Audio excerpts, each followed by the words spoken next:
Hello students, स्वागत है आप सभी का आपके अपने YouTube channel royal study Gurukul पर। ये क्लास अध्याय 1 की चैप्टर 1 की चौथी क्लास है, फोर्थ क्लास है ना। इससे पहले वाली क्लास में हमने कुछ क्वेश्चंस किए थे, ये वाले क्वेश्चंस किए थे। उनको आप देख लेना ना, पिछली क्लास में आप जाके देख लेना, वीडियोस पड़ी हैं उनको आप देख लेना कि कैसे कैसे हमने किए हैं। तो हम सबसे पहले प्रश्न नंबर 24 करेंगे। हम सबसे पहले कौन सा नंबर करेंगे? प्रश्न नंबर 24 करेंगे। और प्रश्न नंबर 24 में दिया है 2 गुना 4 गुना 3 गुना 0 बराबर कितना आएगा। अब आपको ये पता होना चाहिए कि गुना में कितने भी नंबर्स दिए हों, कितने भी अंक दिए हों या कितने भी नंबर्स दिए हों और उनके बीच में एक जीरो दिया हो ना, एक जीरो दिया हो तो वो सारे नंबर्स क्या हो जाते हैं, अपने आप में जीरो हो जाते हैं। क्या हो जाते हैं? जीरो। तो इसका आंसर भी आपका क्या आएगा? जीरो ही आएगा। और जीरो आपको दिया है ऑप्शन नंबर 3 में। कितने में दिया है जीरो आपको? ऑप्शन नंबर 3 में। आपका राइट आंसर हो जाएगा ऑप्शन नंबर 3। अगला प्रश्न देखो, अगले प्रश्न में क्या दिया है। अगले प्रश्न में बोला गया है, प्रश्न नंबर 25 में बोला गया है कि एक स्कूटर का मूल्य 62,519 है। ऐसे 145 स्कूटर खरीदने के लिए कितने रुपए देने पड़ेंगे ना। तो एक स्कूटर खरीदने के लिए कितने रुपए देने पड़ते हैं? 62,519 देने पड़ते हैं। कितने? 62,519। और हमें कितने खरीदने हैं? 145 के खरीदने के लिए कितने रुपए देने पड़ेंगे वो हमें बताना है। तो 145 का गुना कर लो। इसमें आप कितने का गुना कर लेंगे? 145 का 5 का गुना करेंगे। 5 में 45 की 5 हासिल 4, 5 गन 5 4 9 हो जाएगा। 5 में 25 की 5 हासिल बचेगी 2, 5 दूनी 10 और 2 12 हो जाएगा। 12 की 2 हासिल 1, 5 6 के 30 और 1 31 हो जाएगा।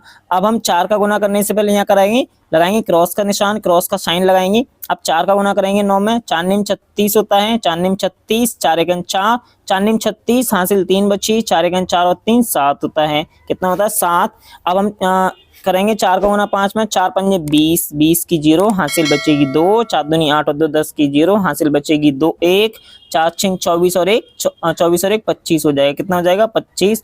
अब हम 1 का गुना करने से पहले हम क्या करेंगे, यहाँ पर 2 क्रॉस के साइन लगाएंगे। एक अब हम 1 का गुना 9 में करेंगे, कितना आ जाएगा? 9। 1 का गुना 1 में करेंगे 1 आ जाएगा। 1 का गुना 5 में करेंगे 5 आ जाएगा। 1 का गुना 2 में करेंगे 2 आ जाएगा। 1 का गुना 6 में करेंगे 6 आ जाएगा। अब हम इनको क्या कर लेंगे? जोड़ लेंगे। 5 का 5, 9 6 15 की 5 हासिल 1 9 और 1 10, 7 17 5 25 17 5 22 की 2 हासिल 2 2 और 1 3 और हासिल 2 5 हो जाएगा ना। 5 और 1 6 होता है। 2 3 5 5 10 की 0 हासिल 1 बचेगी। 6 2 8 और 1 9। आंसर आपका आता है 90 65 255। 90 65 255 आपको दिया है ऑप्शन नंबर 2 में, तो आपका राइट आंसर होगा ऑप्शन नंबर 2। अब हम अगले प्रश्न में चलते हैं। अगले प्रश्न मतलब प्रश्न नंबर 26 देखते हैं क्या दिया है। प्रश्न नंबर 26 में दिया है दो संख्याओं का अंतर आपको कितना दिया है? 99,673 दिया है।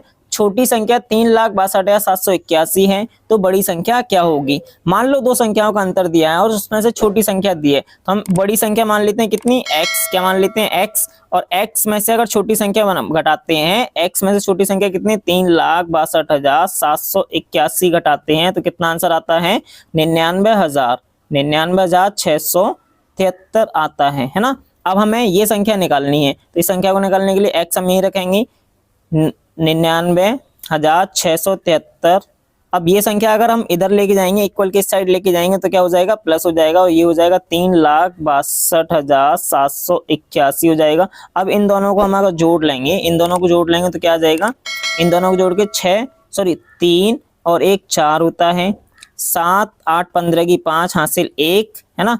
6 और 1 7, 7 14 की 4 हासिल 1 बचेगी।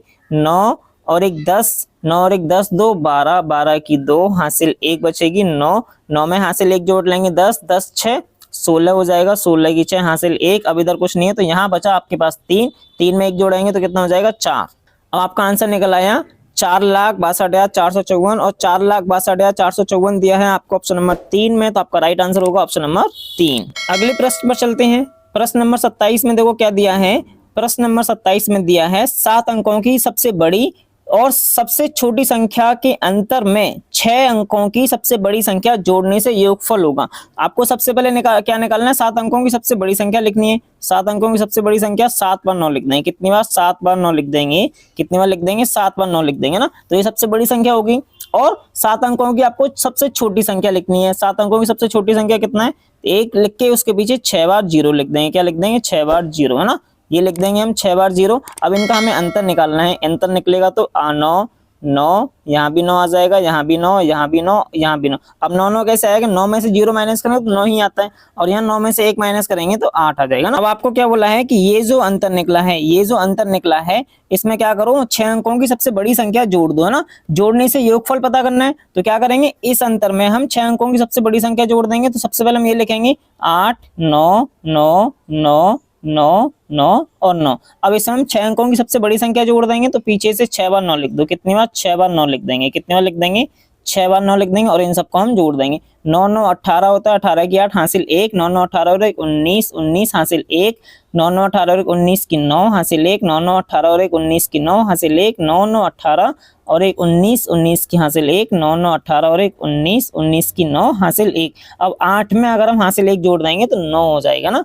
अब आपका आंसर निकल आएगा 999 999 8, और 999 999 8 आपको दिया है ऑप्शन नंबर 1 में, तो आपका राइट आंसर होगा ऑप्शन नंबर 1 या 1। प्रश्न नंबर 28 में दिया है, एक पेटी में 144 सेब आते हैं, दुकानदार के पास 74,160 सेब हैं, उसे इन सेबों को रखने के लिए कितनी पेटियां चाहिए। तो एक पेटी में आपको ये पता होना चाहिए कि एक पेटी में कितने सेब आते हैं। एक पेटी में आते हैं सेब 144 सेब आ जाते हैं। एक पेटी में कितने सेब आते हैं, 144 सेब। अब उसके पास टोटल कितने सेब हैं, 74,160 सेब हैं। अब उसको इन सेबों को रखने के लिए कितनी पेटियां चाहिए, उसके लिए हम क्या करेंगे, 74,160 में 144 का भाग कर देंगे ना। तो ये सबसे पहले जाएगा 5 बार, कितनी बार जाएगा, 5 बार, 720 आएगा। अब हम क्या करेंगे, इसको माइनस कर देंगे। 1 में से 0 माइनस करेंगे 1 बचेगा, 4 में से 2 माइनस करेंगे 2 बचेगा, 7 में से 7 माइनस करेंगे 0 बचेगा, है ना। अब हम 6 उतार लेंगे, 6 उतार लिया हमने, 216। अब ये जाएगा भाग आपका 1 बार, 200 सॉरी कितनी बार जाएगा, 1 बार, तो ये आ जाएगा यहाँ 144, है ना। 144 को माइनस कर देंगे, 6 में से 2 4 माइनस करेंगे, बचेगा आपके पास 2, 1 में से 4 माइनस होगा नहीं, 2 1 को हासिल देगा 11, 11 में से 4 माइनस होगा 7 बचेगा ना, यहाँ बचेगा 0। अब हम 0 उतार लेंगे, यहाँ 720 हो गया। अब आपका भाग जाएगा कितनी बार, 5 बार जाएगा ना, 720 कितनी बार जाएगा, 5 बार, यहाँ 0, 2 में से 2 माइनस करेंगे 0, 7 में से 7 माइनस करेंगे 0। तो उसके पास कितनी पेटियां आ जाएंगी, कितनी पेटियों की चाहिए उसको, 515 पेटियां चाहिए। कितनी पेटियां चाहिए, 515, और 515 दिया है आपका ऑप्शन नंबर 2 में, तो आपका राइट आंसर होगा ऑप्शन नंबर 2। प्रश्न नंबर 29 में दिया है, राजेश के पास रुपए 15 लाख थे, उसने जमीन खरीदने में रुपए 8,46,000, मकान बनवाने में रुपए 2,59,695 खर्च किए, उसके पास कितने रुपए शेष बचे। उसके पास कितने रुपए हैं, 15 लाख रुपए हैं। कितने रुपए हैं, 15 लाख रुपए, इतने रुपए हैं, है ना। कितने रुपए हैं, 15 लाख रुपए हैं। उसने जमीन खरीदने में कितने रुपए खर्च किए, 8,46,000 रुपए खर्च किए, किसमें, जमीन खरीदने में। उसने मकान बनवाने में खर्च किए कितने रुपए, 2,59,695 मकान बनवाने में खर्च किए। अब इनको हम जोड़ देंगे, इनको हम जोड़ लेंगे, तो यहाँ जाएगा 5, यहाँ जाएगा 9, यहाँ जाएगा 6, 9 6 15 की 5 हासिल बचेगी आपकी 1, 4 5 9, 9 में 1 हासिल जोड़ेंगे 10, 10 की 0 हासिल 1, 8 और 2 10, 10 में 1 हासिल जोड़ेंगे 11। तो उसने खर्च किए, टोटल खर्च कर दिया उसने 11,05,695 रुपए टोटल खर्च कर दिया। अब जो टोटल खर्च किया उसके पास जितने पैसे थे उसमें से हम क्या कर देंगे, माइनस कर देंगे ना। क्या कर देंगे, माइनस कर देंगे। तो 11,05,695 हम माइनस कर देंगे। क्या कर देंगे, 695 माइनस कर देंगे, है ना। और माइनस करके जो भी आंसर आएगा वो उसके पास क्या होगा, बचा हुआ पैसा होगा। तो यहाँ आ जाएगा, ये तो 0 0 है, 0 0 में से माइनस होता नहीं है, तो 5 इसको कैरी देगा, ये इसको कैरी देगा, है ना, ये सभी को कैरी देगा। तो इसके पास होगा 10, इसके पास होगा 10, इसके पास 9, इसके पास 9, इसके पास भी 9, इसके पास भी 9, और इसके पास बचेगा 4। 10 में से 5 माइनस करेंगे 5 बचेगा, 9 में से 9 माइनस करेंगे 0 बचेगा, 9 में से 6 माइनस करेंगे 3 बचेगा, 9 में से 5 माइनस करेंगे 4 बचेगा, 9 में से 0 माइनस करेंगे 9 बचेगा, और 5 में से 1 माइनस 4 में से 1 माइनस करेंगे तो बचेगा 3, और 1 में से 1 माइनस करेंगे बचेगा 0। तो उसके पास कितने रुपए शेष बचे, उसके पास जो रुपए शेष बचे हैं वो हैं 3,94,305, और 3,94,305 दिया है आपको ऑप्शन नंबर 2 में, तो आपका राइट आंसर हो जाएगा ऑप्शन नंबर 2।